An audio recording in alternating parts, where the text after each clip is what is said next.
Hey Tap Fam, Mike here. Do you want to fill your fridge with unique craft beers, ciders, or seltzers that you can't find locally? Then Tavor is your answer. I partner with them to bring you this exclusive offer for my Taproom listeners. When you use the promo code TAPROOM25, you get a $10 credit towards your next purchase when you spend $25 in the app or online. Tavor has it all, from IPAs to stouts, sours, ciders, and so much more. So make sure you use the promo code TAPROOM25 to get a $10 credit towards your next purchase. And now, on to the episode.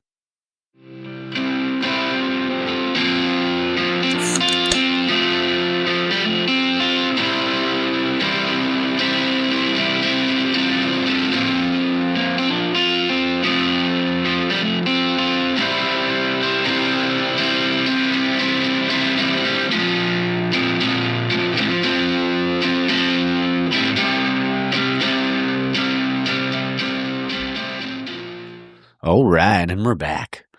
This is episode 109 of the Taproom Podcast, and I'm your host, Mike. Pretty wild, 109. Here we go. Closing in on 110 next week. But this episode is with Jacob Sloan of On Rotation Brewery and Kitchen over in Dallas, Texas.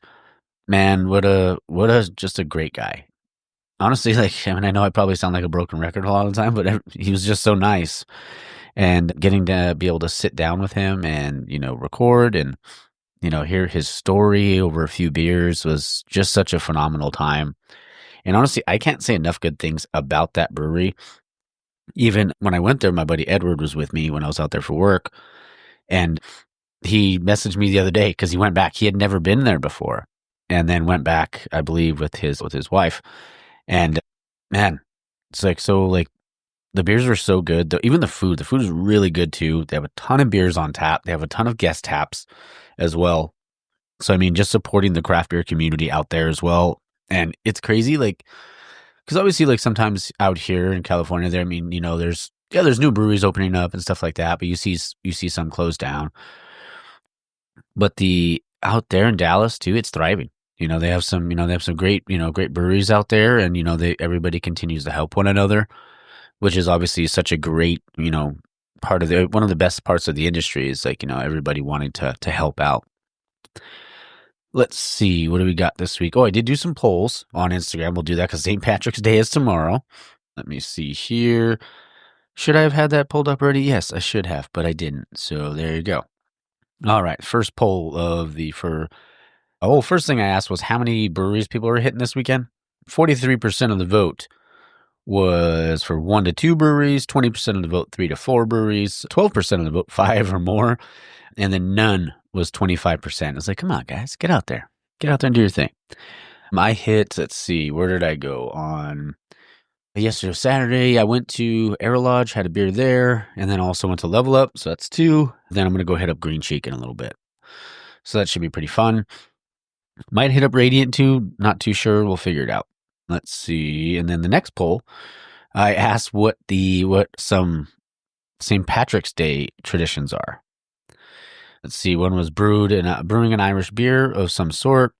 Did an immaculate stout this year. That's awesome. So that was Counterculture Ferments.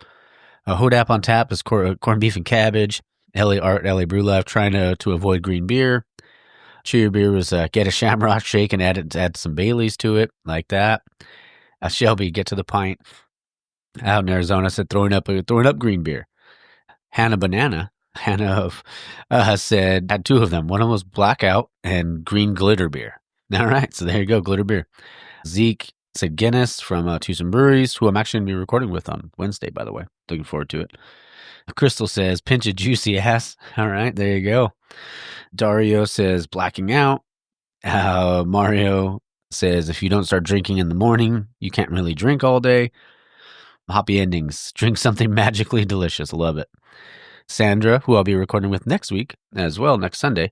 Not driving. Okay, that's good. Beer Dad and Brewed. Corned beef and cabbage. Guinness and Jameson. Unfortunately, I'm working now. Oh, man, that sucks. And here we go. Louise from Level Up Brewcade, my dog, saw him yesterday, telling my friends to order an Irish blowjob, and you'll get that tomorrow because we're releasing a special episode of Taproom Tales that will actually be out tomorrow. Usually we release them on Wednesdays, And I actually want to talk about that a little bit. If you guys haven't seen him yet, like you should go watch our little videos that we've been doing. It's on, obviously, Luis is a collaborator on it, on the post, but it's on both of our pages on Level Up Brewcade's Instagram and on the Taproom Instagram. Go watch them. They're like 2, 3, 4 minute long videos. You know, I mean, I know I mentioned it. It's in the vein of Cheers. Like we're just kind of doing, bar banter, stuff like that. But it's fun. And there'll be a new episode tomorrow. So that'd be good. All right. Let's see what else we got. Let's see. Oh, there was another poll here for St. Patty's was what were you going to be drinking? The options were Irish Red Ale, Dry Irish Stout, Green Beer, or Irish Whiskey. 24% of the vote was Red Ale. The winner was a Dry Irish Stout with 31% of the vote. Green Beer 27%, and Irish Whiskey 18%. I mean, I have to work Tuesday. Thankfully, I don't think I have any trainings this week, but I will be working. I'm working my tail off lately for on some stuff there. Well, some stuff for work for like our. I don't even know why I'm talking about work. Oh well, I'm not going to talk about that. But just got some stuff going on. Let's see. I will be probably. I'm going to hang out with Jizzy tomorrow, or my brother Jake. So we're going to be hanging out, and I'm probably going to be drinking some Guinness. Probably do some Jameson shots as well. I don't do it very often, but it is St. Patrick's Day, so it is going to be St. Patrick's Day. So yeah. All right, I want to talk about free agency, NFL free agency, and on the playoff hockey, but I'll talk about that on the outro. All right. I hope you guys enjoy the interview with Jacob. Like I said, if you're ever in the area, or if you're listening to this and you're in the area and you have not been, you owe it to yourself to go to On Rotation. The food's great. I had the buffalo wings and fries, and then I think I had their Kolsch, I had their porter, I had one of their hazies, and then I also had a New Zealand Pilsner. All four were fantastic. So you definitely check them out. All right. Well, hope you guys enjoy the interview with Jacob. Stay tuned for the outro. All right, guys, we're back in the tap room, and I'm your host, Mike. I have a very special guest on the show today. It's Jacob Sloan of On Rotation Brewery and Kitchen in Dallas, Texas. How you doing? Doing good. Yeah. Thanks for having me. Oh, thanks for agreeing to do it. Anytime I go somewhere, I try to find like a brewery that's, willing to talk and just be able to share their story. So sure. Yeah. Love to do it. So we're having a couple beers. What are you having? I actually have Up All Night. It's a beer we did in collaboration with Peticolas Brewing just down the road. So for their anniversary, they did a kind of a series of collabs, and it's Imperial Espresso oatmeal stout, I guess is what we go with. No. Very heavy on the coffee, but yeah, like 10% alcohol. It's a good, starting the day beer, I feel like. It's got a little weighty body, but yeah, it's a fun beer. There you go. You start off heavy and then go down to maybe the lagers or pilsners after that. You taper off. Yeah. It's good stuff. I'm having the Aurora. It's a New Zealand Pilsner. Yeah. 5.4? Yes. Okay. Yeah. We did kind of a series starting last year of first like West Coast pills, and then we did, I guess, a French pills that was all French hopped. And so kind of natural evolution, we had to do a New Zealand pills too. But we've had a lot of fun like exploring the sort of new hoppy pills, little genres to play with. Yeah, can't beat it. I mean, I love any type of, I'll always judge a brewery by their pilsners or their lagers. Because if that's good, everything else is probably going to be really good on the menu. So. Yeah. So tell us how you got started, how your craft beer journey, how it all started for you. So my wife and I both kind of got into craft beer kind of like as an evolution of her being a really big foodie. Okay. And so I guess just like as we progressed in like going out and having drinks, craft beer became something we started kind of exploring, got really into the drinking side of it and, traveling. And when we travel places, we'd like, make a list of breweries we wanted to stop by and hit while we were there. And that kind of became a thing we did pretty often. And then that just evolved into her buying me a homebrew kit. That admittedly we let sit in the corner of our apartment for like a year before we ever touched it. Yeah, but then we were like, all right, let's break it out. We did a couple batches, immediately got the itch. And when we moved into a house, it just became a weekend activity. We'd be out in our driveway brewing something and packaging something. Eventually got to where we had like a 4-tap kegerator in one of the bedrooms of our house and all this home brewing equipment. And that's kind of what created this. We were like, we can either let this take over another room of our house and spill over, or we can see what else we can do with it. And so kind of the idea of On Rotation was born out of that. Love that. Yeah. So cool. And what year was that? Like, what year did it all start for you? So, I mean, it would have been the 2010s that we were like really exploring craft beer pretty heavily. Yeah. We started home brewing somewhere in that mix. So we were like 5 or 6 years into home brewing whenever we did open on rotation, and that was 2015.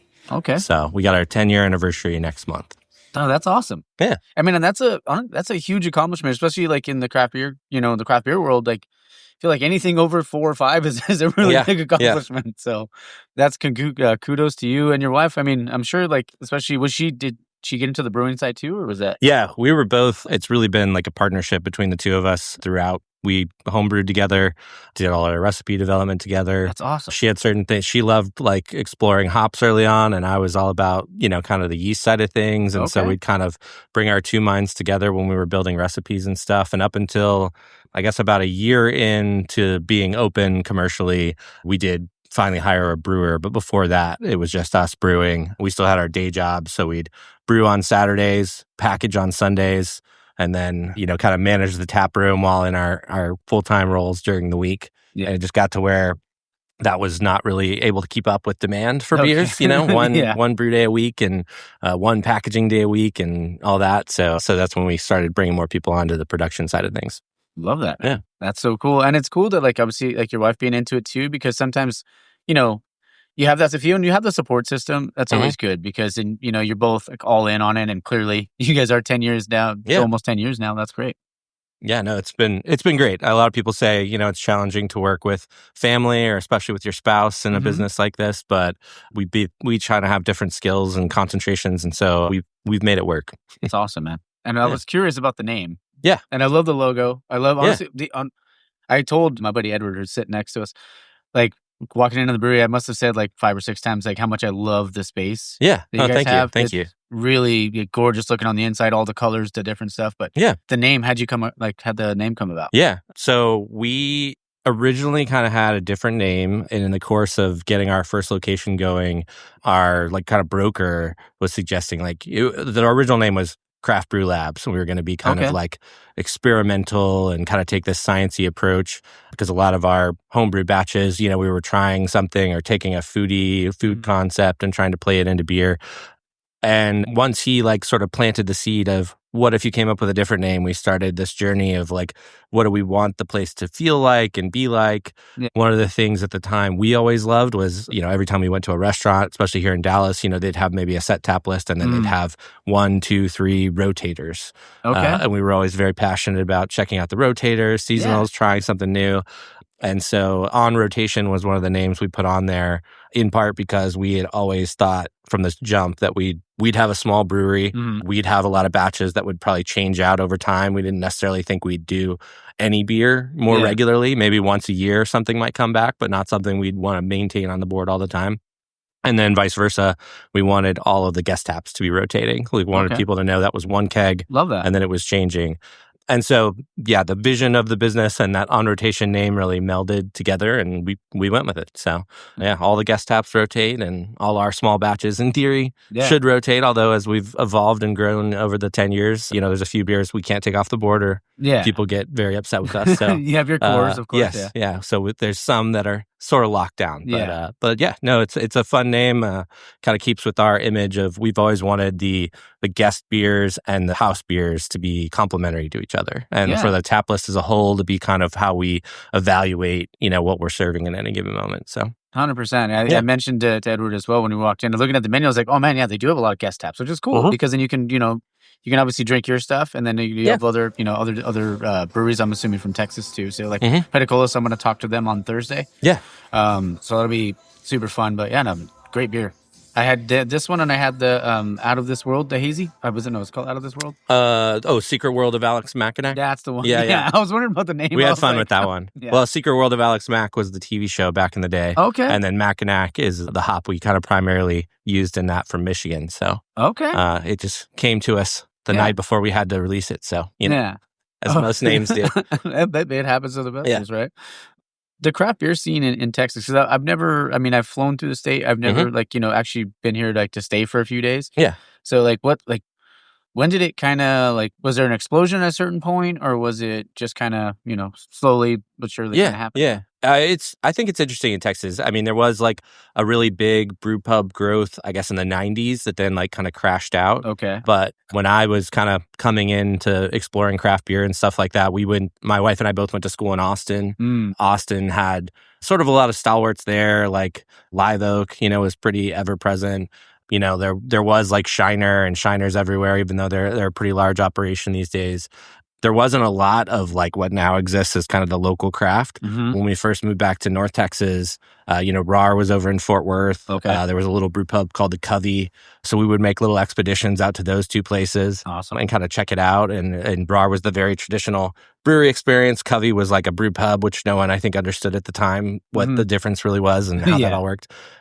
But yeah, I guess like before we really even got into homebrewing, places like Deep Ellum started opening up and like a real production heavy focus. And that was kind of where I think the Dallas brew scene went first. Was everybody was kind of big production warehousey breweries, like cranking out 5 core styles, maybe a couple seasonals and putting those on store shelves. Yeah. But it did just kind of like grow, I think, in kind of the, late 2000s, early 2010s, everything started kind of blowing up. And then only recently have like, I think the brew pubs sort of started coming back, which is kind of where our passion lies. Okay. There was a kind of a change to Texas law that made the brew pub model a little more freed up, I guess. Yeah. It didn't change a ton, but it did like make people look at it, I think, again. And that's really when we started going, okay, this concept we have of having our own beers, but also having a lot of guest taps is possible and is something we could pull off and put together. So yeah, it's really grown out of that. I think for where Texas and Dallas is, it's still, I think, really on a growth curve, like early on its maturation process, I guess, in terms of craft beer. That's great. You go to places like Portland, San Diego. I feel like for the size of city Dallas is, we're pretty far behind still on getting the majority of the public in Dallas-Fort Worth, drinking craft beer and enjoying craft beer. We still have people, every day that walk in and are, very intimidated by a 40 tap board. And, we take a lot of pride in being able to walk people through that. But it's an interesting time, I think, for Texas and Dallas craft beer, because even as like craft beer sort of, I guess the hype curve sort of calms down, I feel like, there's a ton of growth here still in terms of just getting people normalized about craft beer, understanding craft beer, being able to kind of navigate that world. So 100%. And what I love the way you said about like being able to help like navigate them through the board, because beer education, I don't think enough people understand how important beer education is. Because if you can tell somebody, you can walk somebody through like what they may like, or if you ask them like what are you kind of feeling, stuff like that, you build the trust there, because you're talking to them, you're telling them like what they might like, they end up loving it, and then they're like, oh, I remember, that they told me last time what I should get, so I'm gonna go try something, I'm gonna go have that again, but maybe I'll try something else. And you build that trust with the brewery, and they eventually like it'll make them want to explore and go on their own type of brewery adventure kind of thing. Absolutely. Yeah, it's part of the reason we didn't do this we used to be located at a different location over by the lake, and we had our tap list, 1 through 40. And when we moved over here, we decided to kind of sort everything by category for that exact reason, where like somebody finds something they like by putting it by category. There's 2 or 3 other things on that tap list that they go, oh, I could probably try that and enjoy it. And I could try that and enjoy it. Or I try, either one and decide I like the first one better. But it kind of creates that association so that they do kind of explore a little more and grow a little bit in their craft beer journey, hopefully. Oh yeah, for sure. I mean, and I like it is really cool how you have all the taps. Like, where you have like is it roasty and malty stuff like that? You have like the different distinctions, and that'll help. I mean, because sometimes it's just like a full-on tap board, and you're like, what's what? Like, what do I do here? And you talked about your location. Like I mean, in Texas, because I know in California, there's a lot of places, a lot of craft breweries. It's industrial. Is it the same kind of out here? Because I feel like your location is prime. I feel like you're off like a main street, and it's a huge place. Yeah, I think that's how craft beer started in Dallas. It's a running joke. Everybody had, the industrial feel, the same metal stools, the same, like light bulbs and fixtures and all that kind of stuff. And our first location, we feel like we kind of fell into that same mold. We, had a pretty utilitarian, all one room, tap room, bar, brewery behind it, taps there.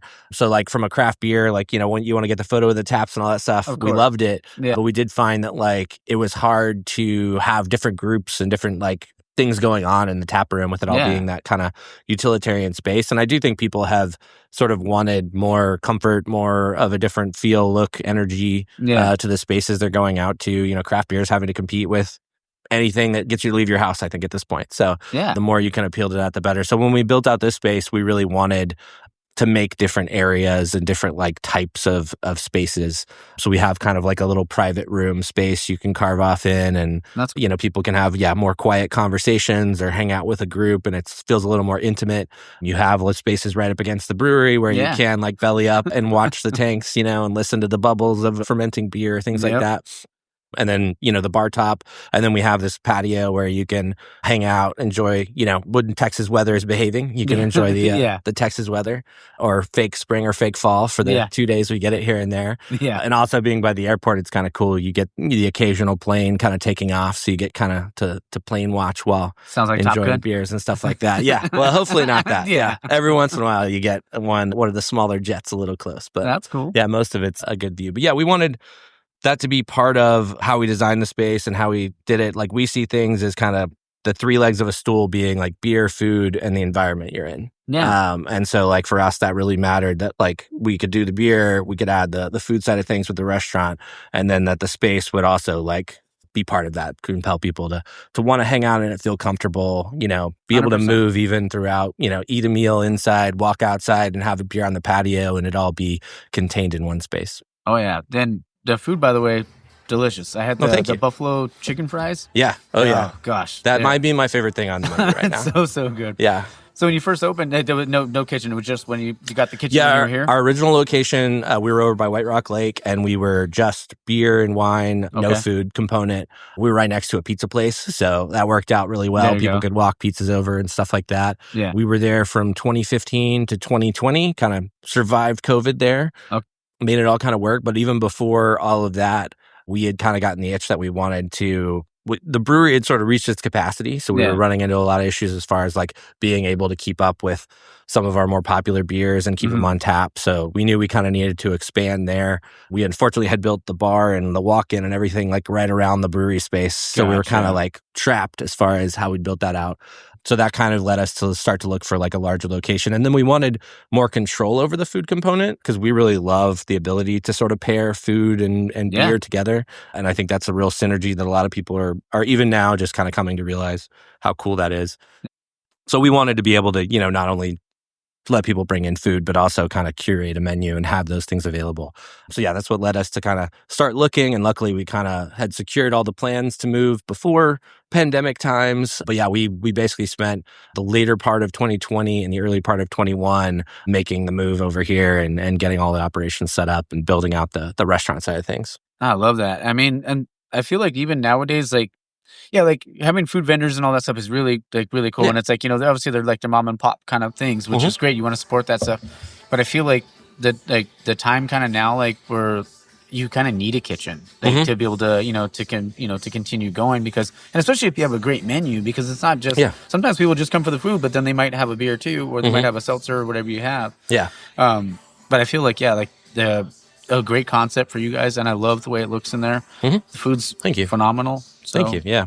We tried to make sure when we started the original place, we talked about doing food, and we were like, we don't want to expose someone to like, you know, a little panini press or burritos in a microwave or something like that. Because, you know, especially with my wife being on the foodie side of things, she, love that. You know, really wants the food to be good if we were going to offer it. So we kind of made it a point that if we were going to do it, we were going to make sure we did it right. And, that's great, man.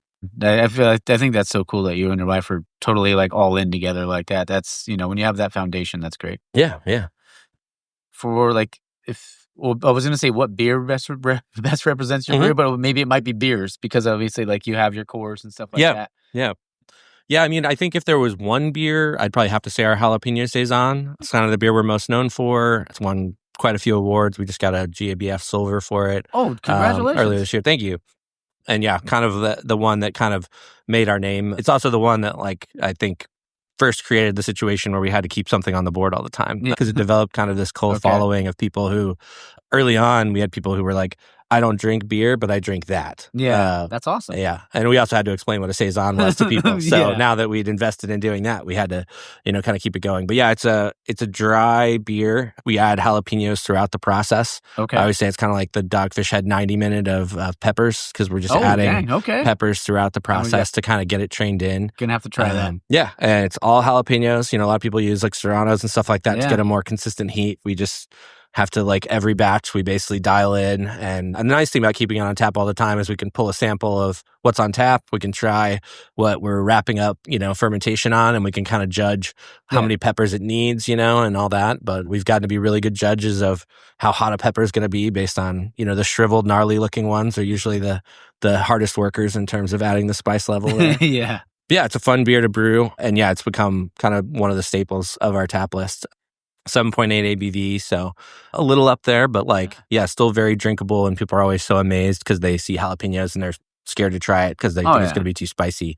But it really, because of that dry finish, it just tapers off and leaves you kind of with this clean, refreshing, palate every time. So that one definitely is probably the one that I'd say we latch onto. We have a New Orleans style coffee stout called Cafe au lait. Okay. So chicory coffee. We threw a little bit of Brazilian espresso roast in there to give it a little punch, but otherwise it's like a chicory coffee, kind of real earthy milk stout, really smooth drinking. Because my wife doesn't like chocolate, that beer weirdly has no chocolate malt in it. Okay. Which is another little quirk, but it also kind of became like a signature thing of that beer. That's cool. Because we used to homebrew it and stuff like that. So that one is another one that, it has its fan following, and we pretty much keep it on tap all the time. Other than that, pretty much everything changes out, other than kind of seasonal reappearances and stuff like that. So not liking chocolate. I mean, you got it easy on Valentine's Day, huh? Oh yeah. I mean, got to get the flowers, of course, but yeah, I don't have to worry about all the chocolate desserts and stuff like that. But yeah. It made recipe development very interesting when we did the darker beers, for sure. Yeah, it's perfect. Perfect thing. Because that's the next thing I wanted to ask you is about recipe, like your approach to recipe development. Yeah. I mean, I know it's different for everybody. Some people use Beersmith, some people use it. Like I know one of my buddies will just write stuff down. Mm-hmm. That's exactly he's that. Yeah, that guy. Yeah, we have kind of like a project management suite where we will just throw things on that anytime we come up with an idea.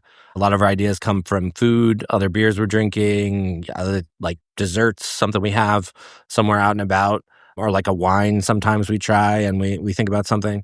But yeah, we throw things on there and we kind of build back from the final flavor profile that we want. Okay. So if it's got a fruit component or, like some kind of aroma component, we start looking at like what yeast we would use and what hops might contribute to that. And then we kind of build backwards till we finally, the grain bill is probably the last thing we build for a lot of recipes. Okay. But yeah, that kind of gets us to a starting point. And then the way we are being small batch and everything, we can crank out a batch, kind of see where it lands on that scale. And then we usually have like little small tweaks we talk about from there. Okay. But yeah, it's kind of a, I guess, reverse engineered recipe development process, I'd say quite often. We kind of start with that final product, what we want the mouthfeel to feel like, what the flavor profile should feel like. And then we kind of build back from there and try and accomplish it with beer or whatever flavor components we're using. I love that. Yeah. That's great.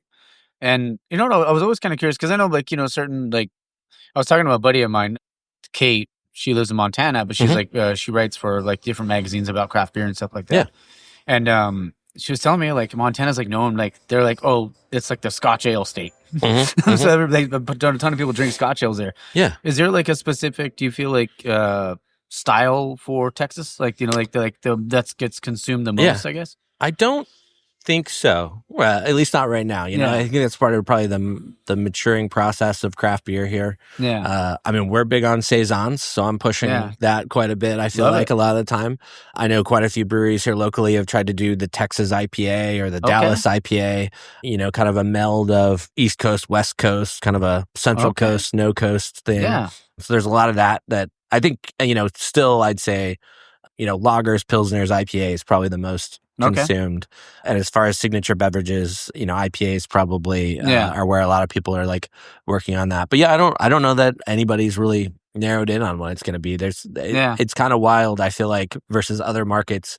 The beers that first jumped out in in Texas and in Dallas, especially, you've got things like Velvet Hammer, that's an imperial red ale from Petacolis. Wow. Okay. That like I don't think a lot of markets even have, and that is a pretty pervasive beer throughout Dallas. Lakewoods, Temptress was everywhere. Communities, Mosaic. Yeah. So I feel like between all those beers that kind of emerged early, they were so different, and I think so different than like what you even see a lot of places. It's not like everybody had like 3 versions of a West Coast IPA, and that kind of became what people thought of for craft beer. Yeah. So yeah, I think it's one thing that's probably still being worked out. Maybe someday when we grow up here in the Dallas brewing community, there'll be one that everybody points back to and says that's the definitive style. But yeah, I think it's still, all over the place. Yeah, because the others I was asking, because I know like California, like during I call it the haze craze, it's still going on. But so many like hazies. But I also felt like it was necessary for the industry too, because of like it is kind of like, at least in my eyes, more of like an introductory beer because of those like like fruit forward kind of notes you get from like Citra and really stuff like easy that. drinking, when you're getting used to it. Yeah, 100%. But I mean, I also seen like just lately, I mean, the last like year and a half, 2 years, where pilsners and lagers are coming back, but you're also starting to see browns on menus, blacks on menus, and stuff like that. Have you noticed that too here? Like when it comes to like black lagers or black IPAs or brown ales? We've played with that a little bit. We actually just had a black IPA on tap because I was kind of taking a pulse of where people felt. We have a black IPA we really enjoy that we were thinking about bringing back, as we get further through into the year. Yeah. But yeah, I think we've had, especially with our tap list and kind of with customers coming in and requesting stuff, I feel like there is a little bit of a drift back towards classic styles. Yeah. Where people are looking for like a porter or a brown, something without a ton of adjuncts in it. They just want, something kind of reminiscent of some of those early beers they had in craft beer space. Something really reliable, that they know what it's going to kind of taste like before they even take a sip of it. Interestingly enough, I think like recently, especially, we've had more demand for the non-hazy IPAs, like kind of the West Coast style.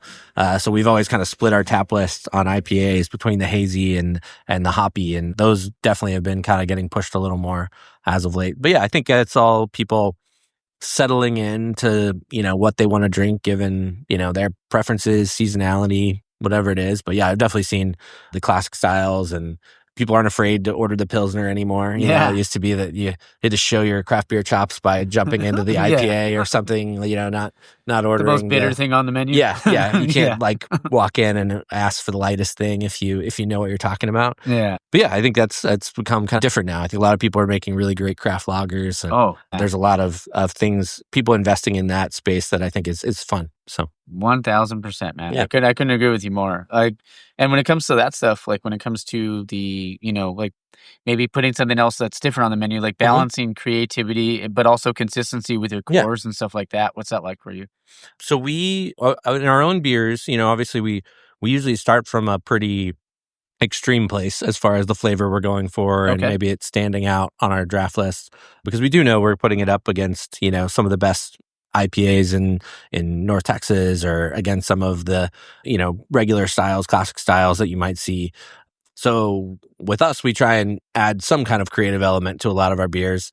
And then once we've sort of established what that beer is, we really try and keep that consistency, like train that flavor in. If we want to tweak something like yeast or tweak something like a hop addition, we make those in really small doses. So that beer evolves over time. What's fun about the guest taps is that we can be very extreme and go get something that like a pickle beer from Martin House or something like that we're not even sure people will really jump all over. Pickle beers are popular right now. Yeah. No, that one went crazy. And I think there's a lot of beers like that where because we have jalapeno saison, we started like a second line that's a pepper line, and we have our own pepper beer on there right now. But we've played with the idea of bringing in a bunch of beers people are doing with peppers, be it stout or an IPA with peppers and stuff like that. And that's really fun to see people react to this idea that peppers are in something they don't normally expect. Yeah. And so, yeah, we have fun with things like that. And the nice thing is we can do, a slim of something, try it out, let people taste it, see those reactions live, and then we can decide whether it's working or not, and how we want to, evolve the tap list if that's something we need to have all the time. Yeah. But yeah, we try and kind of surprise people, I'd say. Like we kind of have some, we always want light and easy things on the board. So we're not just like scaring people away if they're like still approaching craft beer. We always want some really good IPAs and things like that. We always want some really good stouts. sours we can be pretty extreme with. And Yeah, then there you there's go. always room for like somebody, locally or even elsewhere has some really weird beer. Yeah, That always kind of excites me because one, I want to try it. And of course. then once I try it, I'm usually like, oh, I can't wait to see someone else try this and, Yeah. react to it and things like that. So yeah, we try and keep the tap list exciting, bring in stuff, even if we can only get our heads on one keg of it, and at least that gives us a chance to show it to people and let people know like what craft beer could be. Oh, for So, sure. I agree with you 1000%. Again, like one of the things like that was cool, like you were talking about, like the guest taps, and like because you can go get something funky, right? But if people end up liking it, you're like, maybe we should try to style like that, and you can kind of incorporate that into your tap list. Yeah. If you really did the like deep analytics on our tap list, you'd probably be able to tell us what our brew calendar looks like. Because we will, especially when we're developing new recipes, we might bring in like 3 or 4 of a given style and just kind of like be sampling those as we're finishing the recipe development and stuff like that. Love that. Yeah, it's always fun. Wild ales, what do you follow? Like it says eyes on wild ales. I love them. Yeah. I mean, when early in our craft beer journey, Jester King was one of our favorite breweries. Okay. And we were, in Austin during kind of some of the formative years of Jester King anyway. So got to try a ton of those. I think the wild ales are I mean, it's really interesting, really complex, obviously very expensive to make as well. So I think as like craft beer kind of goes through the hype cycle, I think we'll probably see less of them, which almost makes them more exciting right now, I think, when they are available. Because I think people, never really discovered, the range of flavors there. I think it's really interesting to do open fermentation and let a yeast just kind of run wild and see what it turns into, and then take that, blend it, create other things with it. We played with that, somewhat, and did like small batches of it and stuff like that. Just because of production right now, we kind of have parked the wild ale stuff just so we can kind of keep a lot of the clean beers going and flowing. But yeah, I think it's great. I think it's really exciting. I love when people get creative with that stuff. And actually, for our anniversary, we decided to kind of theme it around saison. And I'm excited. We've got a few that are, of that kind of wilder side of the saison flavor profile. So we can sort of show people some saisons we're making that are a little more on the clean side, and then someone else can show them the other side of the range, and hopefully maybe bring people along that journey as to understanding the depth of a saison. Fucking, I love it, man. Yeah. I couldn't have said it better myself. That was great. I know, like, you love saisons and stuff like that. What's your favorite style? Like, well, I know it's probably a loaded question. What's your favorite style to brew and drink? I mean, saison. Yeah.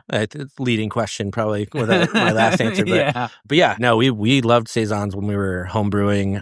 I just love how there's a lot of variety in that yeast strain, but then you can do so much with it.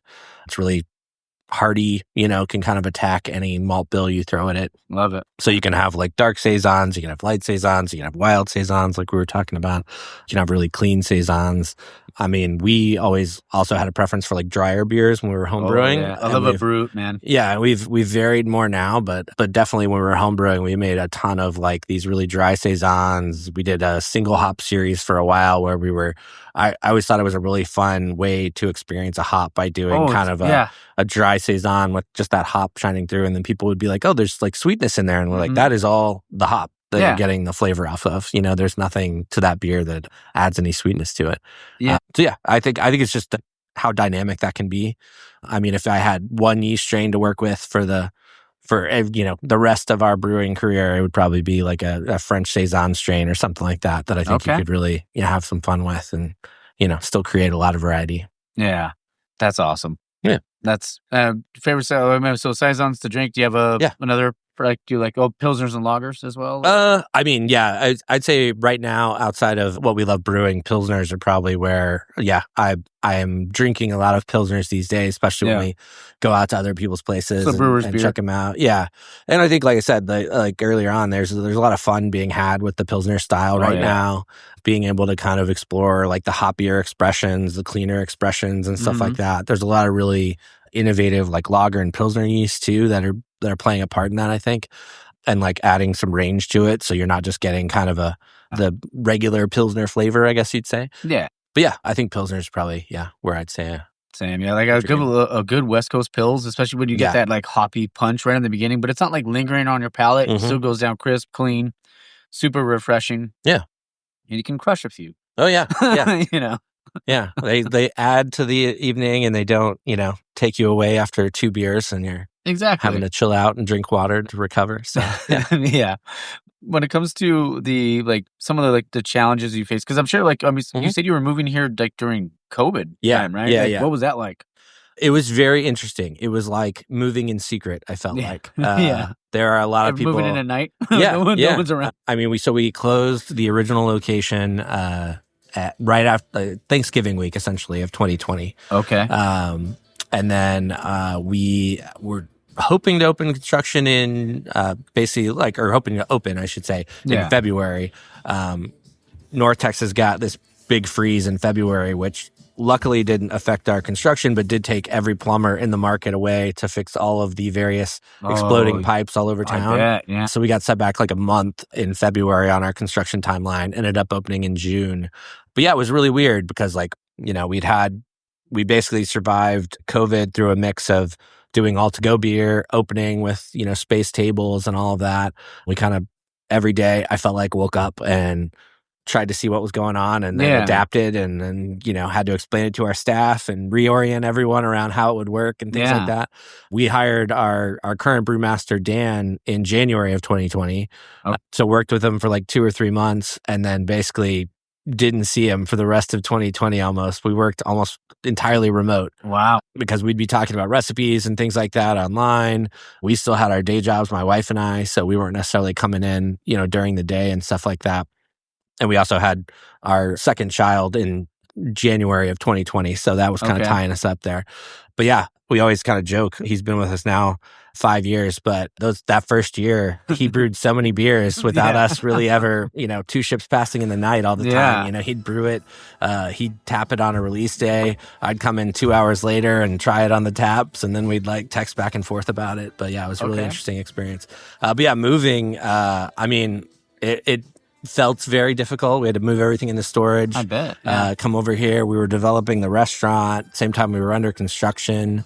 And, so many people were not paying attention to anything going on in the world other than, obviously what they should be, like their own, lives and experience and stuff like that. So yeah, I feel like when we emerged over here, we kind of had to shout from the rooftops to be like, oh, hey, wait.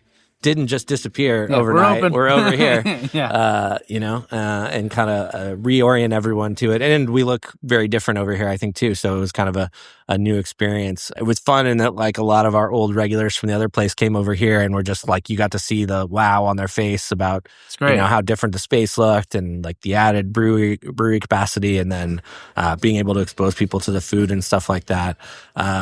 But yeah, it felt like almost you were doing a secret project when everyone else was working on something else, Yeah. But yeah, it was a lot, but we made it through it. There you go. We got open, rolled with the punches from there. But yeah, it felt like every process, everything we thought would take a week took a month, and everything we thought would take a month took 3 months. But you keep going, and it's kind of been our way from the jump. We started as a very small operation with just my wife and I kind of pushing on everything. And really at every step of the process, we feel like we've put in the work to get where we are. Ah, man. Well, congratulations, man. Almost 10 years. Thank you. Yeah. That's, and it's I don't know if you've ever been if you're ever a wrestling fan, but I kind of quote Razor Ramon, his Hall of Fame speech. He says, hard work pays off, dreams come true, bad times don't last, but bad guys do. Yeah. And I'm thinking, he said it that's way better than I did. Not a bad quote. Yeah. Yeah. I mean, the bad guy, he was a heel, so it's all right. Yeah. That's what we always tell ourselves. We not super great tradition is I feel right between Thanksgiving and Christmas, everything breaks. That's kind of a running, a running joke / running, self-fulfilling prophecy maybe. Yeah. So yeah, this last Thanksgiving we had the internet go out for 36 hours. Oh, geez. And then the next week we had a glycol leak that turned into a glycol fountain. Oh, no. That, because our glycol comes up from underneath our space. So we had a leak that basically rebroke after they fixed it. We had just glycol fountaining, from 6 a.m. to 9 a.m. all over the brewery. Had to get that all cleaned up and fixed up. And we actually didn't close a single day throughout this because we got the guys back. They were coming back out to make sure everything was good and found the They're mess. putting the Flex Seal duct tape on. Yeah. They were like, oh, well, let's do this again. Yeah, it was just, one thing after the next. We had a CO2 leak the next week where our CO2 tank downstairs was just blasting CO2. So yeah, and we were like, all right, that was 3. We're done now. But yeah, it's a funny thing every year. I feel like we just have learned to roll with the punches, and stay nimble and, You got to get one of those signs around that time. Was it like, they used to hang like no accidents in so many days? Yeah. Oh, yeah. You got to get one of those signs for the brewery. Yeah, we pretty much did. We were like, no glycol leaks in 0 days, and then 0 days again. There you go. So we've talked about some, some mishaps in the brewery. Yeah. What's your worst brew day you've ever had?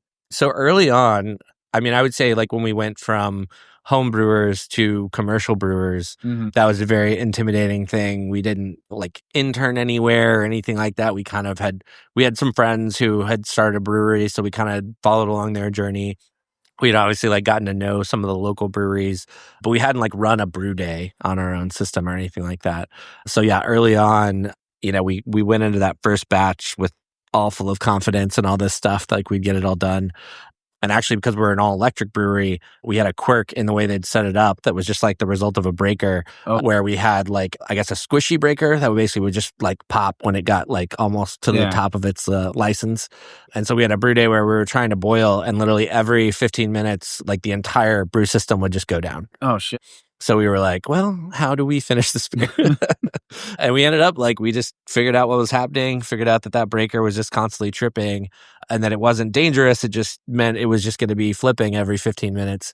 And we got everything rigged up to where we could just, be over there and every 15 minutes, wait for the pop and then go hit it again and, get back to the boil and stuff like that. Luckily, that was a pretty simple beer. We were doing a little amber ale to kind of like dial in the system and stuff like that. Okay. But yeah, making it through that was one of the harder ones probably. And then the other one I always remember is we did a watermelon wheat with no rice hulls or anything, which if say no rice kind of the brewing process, you definitely shouldn't ever do that. And we have no rakes or anything like that in our mash tun, just one big mash paddle. Yeah, that's a fucking workout, dude. Oh yeah. I was like dead to the world after that. But yeah, we just both, my wife and I, like took turns just going nuts, stirring it and breaking up the mash balls and stuff and getting it all going again.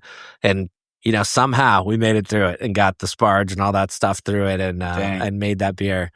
And then adding the watermelon was a whole different experience where we found out how much watermelon it would take to really get that flavor in there because we were dedicated to using like real watermelon. Yeah.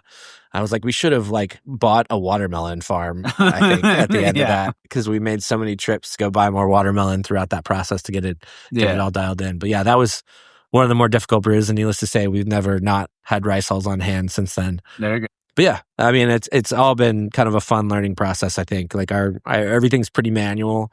The fun part of that is that it all feels really hands-on. Yeah. We always say our beers are crafted drop by drop for that reason. Because like every little morsel, when something spills on the floor, it's almost like, you lost a friend. Yeah. So one of my favorite stories I ever heard on the show was, have you ever heard of Wren House in Arizona? Yeah. So Drew talked to the owner. And he was the reason why they call their Pilsner Big Spill Pills was because they thought they had one of the tanks they were going to dump because it wasn't. They're like, it's not good. Yeah. And then they realized they were dumping the wrong tank. Oh, it was the Pilsner that they Yeah. And so they call it Big Spill Pills. Oh yeah, that feels painful. Yeah. Yeah. But they were able to salvage some. They realized what they were doing. They're like, oh shit, we got to pump the brakes on this. That's good. Yeah, no, luckily we have very few brew like fermenters and stuff like that. So we're pretty clear on what's in what at any given time. But that always worries me. Oh yeah, big time. Can we grab one more beer? Yeah, let's do it. Sweet. All right, and we're back. I have the Kolsch right now. I can't wait to try it. What are you having? I actually got our Auld Lang Saison. Okay. So we do a Saison for New Year's. I love that. Hence our love of Saisons. And we call it like a imperial champagne Saison. We carbonate it a little higher, finish it really dry. And then we usually take like every 2 or 3 kegs and we do like little different flavorings on them. Okay. So like kind of fancy flavored champagne kind of vibes. Do you use like a Milo for like to dry it out at all? Or is it like just a champagne yeast? We just use, blended yeast. That's a little bit of French Saison, a little bit of Belgian Saison. Okay. And it gets it bone dry. And we kind of have a good bill that keeps it really light. It's not too like wheat heavy or anything like that. I'm gonna have to try that one after. Because, yeah. Man, if there's a brewed on the menu, it's like Just put it Yeah. in my mouth. Yeah, this one it comes in at like 9%. Okay, Packs alright. a little punch. There it is. But it's very good for as Nothing wrong with a sipping saison. And then the one I have is our 5 citrus, so it's like a mix of lemon, lime, like tangerine. It's been the Okay. most popular the last few years that we've done it. But yeah, it's fun beer. We do it every year before New Year's to kind of be like the first beer you can have when you start January. There you go. I mean, you Yeah. got to play the song too, right? Yeah. Cheers to the new year. Yeah. Damn right. A couple more things before we finish up. Mhm. I always love to ask, like, desert island beers. Like, you Mhm. can pick one craft, like, a craft style, because I know it's hard to just pick one, Yeah. beer, but a craft style. I'm assuming it's probably going to be a saison, but then and then also a domestic. You can pick a Oh, fair macro. enough. Fair enough. I mean, if I was choosing our beers, it'd probably be jalapeno saison or Okay. some saison. But if I was choosing, any beer of all time, I actually am a huge fan of La Follette from New Belgium. Okay. I know they do all the different sours in the caves Yeah, there good and stuff. blend them all down. But I've always been a fan of that beer. It's a little easier to get your hands on now, but I feel like back when we were starting our craft beer journey, people would be like, "Oh, we have La Follette on tap," and kind of freak out. So yeah, that's a fun one for me. Domestic wise, I don't know. I jump all over the place. Yeah. Mine is hams. Oh yeah, hams. Yeah, it used to be Banquet for the longest time, but I love hams. Like hams is just easy. I feel like I might say Pacifico is probably when it's available. I feel like that's my kind of go-to. Yeah. When it comes to the Mexican lagers, I feel like Pacifico, you don't need a lime. Right. You like I feel like Corona, you need that. I feel like Modelo, you probably need that. But Pacifico, just it goes down easy and it's crushable. Packs a little more flavor, and I've been a fan of that. But I tend to drink a ton of craft more than anything else. Oh yeah, same. Yeah. Admittedly. Not because of the podcast or anything. But I drink too much. I drink a lot of crap. I'm an addict, baby. I don't know. Oh no, same. I mean, and especially I'm always trying to seek out new places because I mean, there may be a place that's doesn't get enough exposure. And it's but if you can find that place and hopefully help a little bit, get people out there to try to try it and give a small brewery a chance. Yeah. I love that. Part of the reason I love having the guest taps too is, especially when someone's brand new, we'll try and quite often we've been one of the first places to tap it. I wouldn't say we're always the first place to tap it, but we try and get our hands on new breweries and then, people ask where it comes from and all that stuff. And we've definitely pointed some people over to those breweries and they've showed up there, being by the airport like we are, people, especially when they arrive, they'll get stuck here waiting for their ride to pick them up because they were running late or vice versa. They'll try something and then we'll explain where that place is and hopefully they go check it out. But yeah, we love kind of exposing people to the craft beer scene. It's awesome, man. Yeah, it's the best. I mean, to me, there's nothing better. You know what? That's another thing I'll ask you. What do you love the most about the craft beer community? I think for being a lot of competing businesses, and I know a lot of people say this, but it is a very friendly, cooperative industry. You need a part, somebody will drive it over to you half the time, even if they're driving across town, 45 minutes either way out of their way to make that happen. I remember when we were moving, actually, we had beer left over that we wanted to move to our new place, from a handful of kegs, and I could not find anywhere to put it. And Petacolis actually was nice enough to let us store it in their distribution warehouse. Awesome. During our kind of changeover and construction. But yeah, people are always willing to lend a hand. There's a real camaraderie in the industry. I think even as things get harder, people are really helpful throughout the process.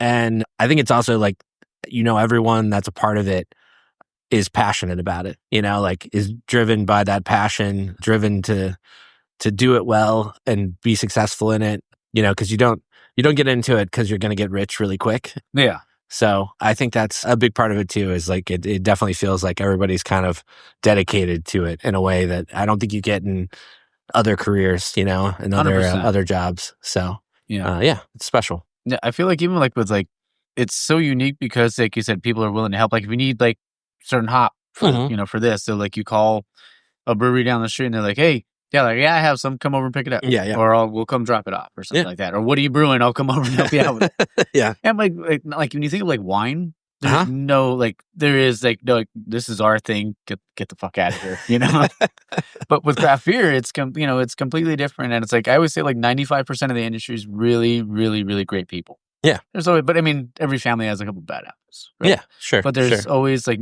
most of the people in the craft beer community want everyone to succeed Mhm. because if it's good for one brewery, it's good for the other brewery. Oh yeah, yeah. I think we all know we're still a small percentage in the overall, Yeah. population of people that drink beer. So, somebody makes something that's really awesome and takes off, like Yeah. we love to support it because that means those Yeah. people will know that these other craft breweries exist and care to check out other things and try other styles. So Exactly. Yeah. And one thing I love too is the fact that like the brewer's mentality, Mhm. like it's never good enough. Yeah. Like I love that because that's how I'm a perfectionist. Like I Yeah. want things like I want this episode to be the best episode I've ever had. Sure. And like brewers, like they're like they could win a gold at GABF or WBC or anything like that, and be like, or Alpha King for that matter. Mhm. And you can be like, yeah, it was good, but I kind of want to see what happens when I do this. Oh, yeah. Obviously you're not going to Yeah. tweak it completely. It's not going to completely change the recipe, but you're going to tweak little things. I'm going to take it here. I'm going to take it there. Try little things to try to make it's never good enough. Oh yeah. Yeah. Yeah. Absolutely. Yeah. That's why we keep kind of the constant notes because we'll be drinking our own beer and then I'll go, you know what we should try? Yeah. It's this little tweak here. Yeah. It's always improving and getting better, 100%. And it's going to the other places. It's going to the other breweries and try like, maybe they brewed a style similar to yours and you're like, well, what did they do different? Like what is kind of comparing notes essentially. Yeah. Yeah. I think we all get better, as we get further along this journey. And I mean, part of the reason we love doing collaborations with other breweries is like we all make each other smarter. We talk 100%. about products we've used, hops we've used, little different process tweaks we make. Yeah. And it makes everybody better, makes, Dallas beer and beer in general a better product. Exactly. Just the last two things, I promise. I know I've said that a couple times already. You're good. But you obviously have great food here. Yeah. What's your favorite food to have with a beer? Ooh. Pair with a beer. Or with your size on. Yeah. Oh, yeah. Well, that's difficult. So I will say one of my favorite food pairings ever is doing like steak or like a really rich like protein dish. Okay. With a really extreme sour. I feel like that's a really cool like like the sweet mind and savory trick in your kind mouth. of, or Yeah. a little bit of tart in there, obviously. I mean, I first experienced this at a beer dinner when we were kind of like early on in our craft beer journey, but they were like, take a bite of like this. It was like steak frites or steak. Okay. And then I forget what sour it was, but it was really extreme. It might have been La Follet actually. Okay. But it was a really extreme sour. And they were like, hold the meat in your mouth, take a bite, or take a drink of the sour and let it just kind of sit there. And it was such a weird experience to like feel the flavors meld and like kind of break into each other. So that, as far as food pairings go, that is still my ultimate favorite. And I try and achieve that when we do beer dinners and things like that. I'm always like, what if we did a sour and some kind of protein thing? But then other than that, I always love putting like spicy foods and like IPAs or even like hoppy pilsners together. Oh yeah. Like I love like spicy Thai food and then like put it with like a hazy IPA or with the dream. Actually with the New Zealand pills. Like that's a really like clean, like pairing and finish there.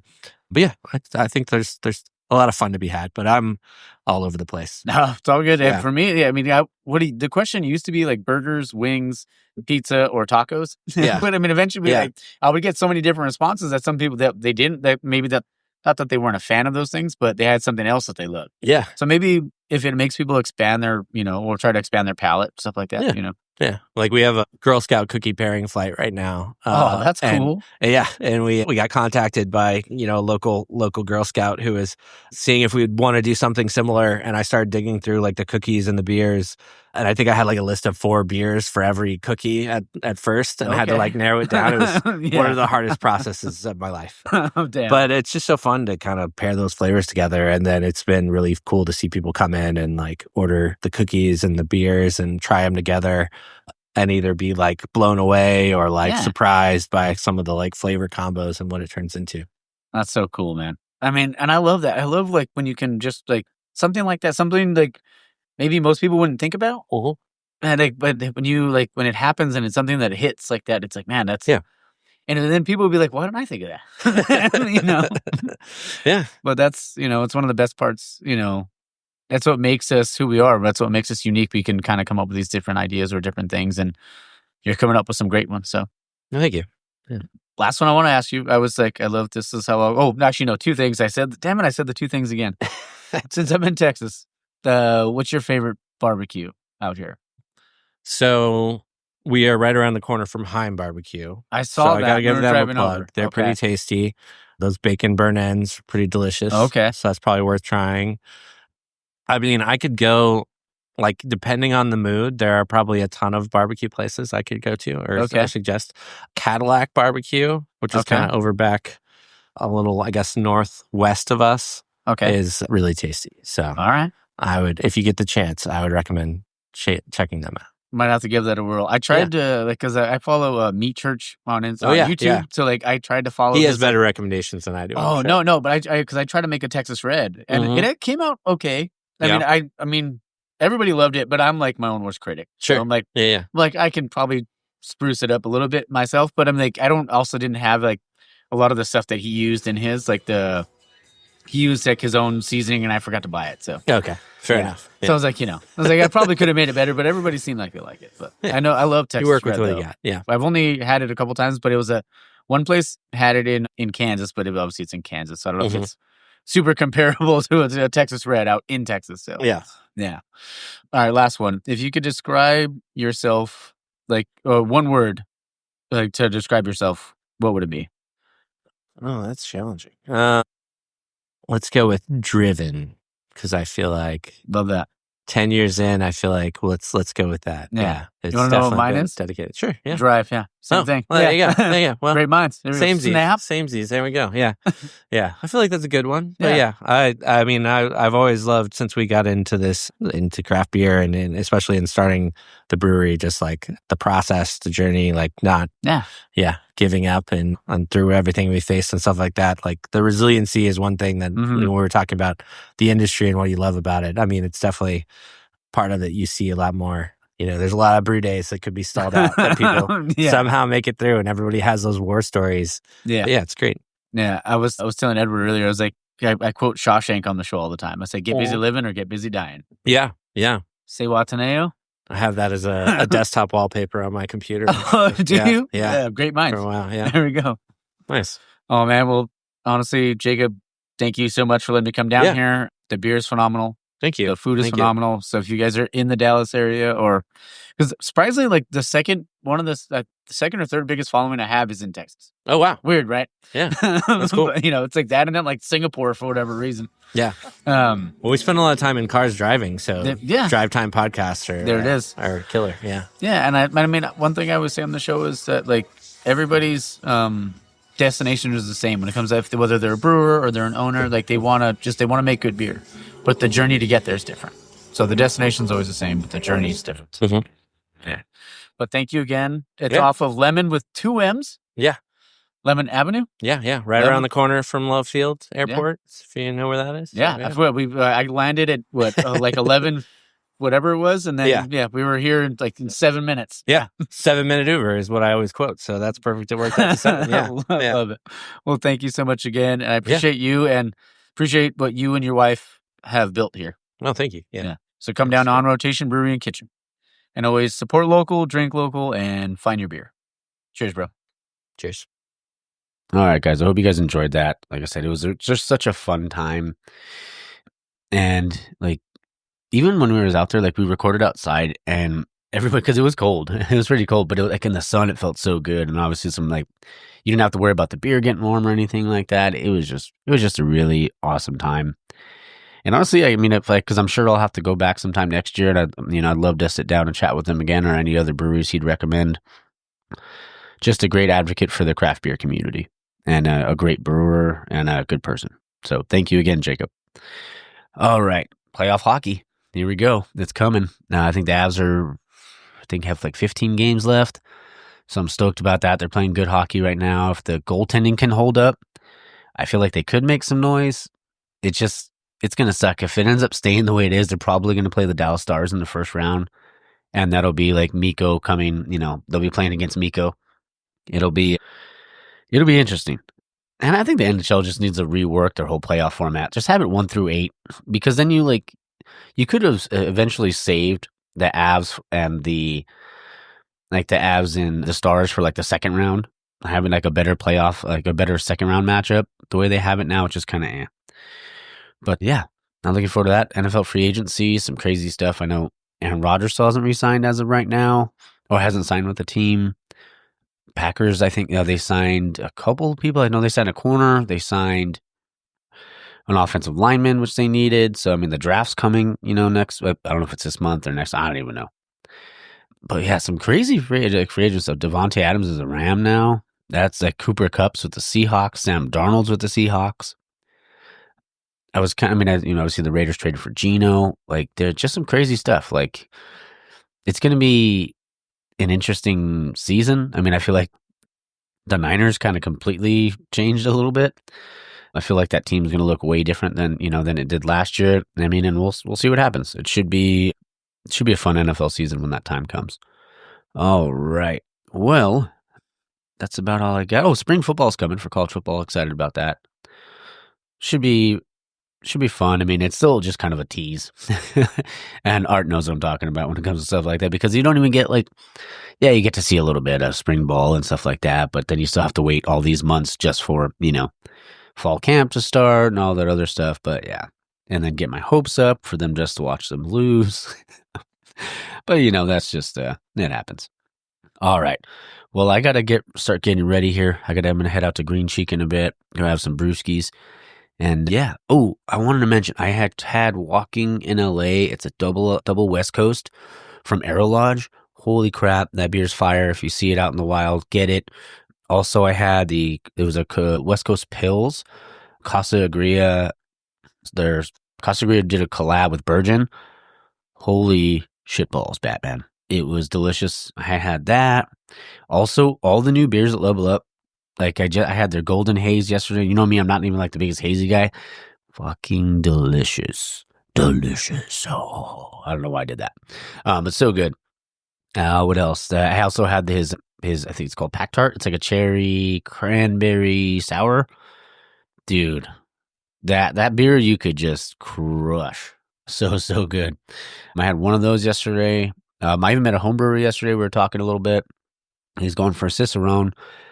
Just a really nice guy. And yeah, so what happens when you go to breweries, man. You can, end up talking to someone, having a couple, like if it's a home brewer, and maybe brings their beer to try, good stuff. All right. Well, like I said, I need to get ready. And Morgan's snoring over here. So, all right, guys. Hope everybody has a great week. Have a great Sunday. It's a fucking beautiful Sunday. It's like supposed to be 70 degrees. I can actually wear some shorts.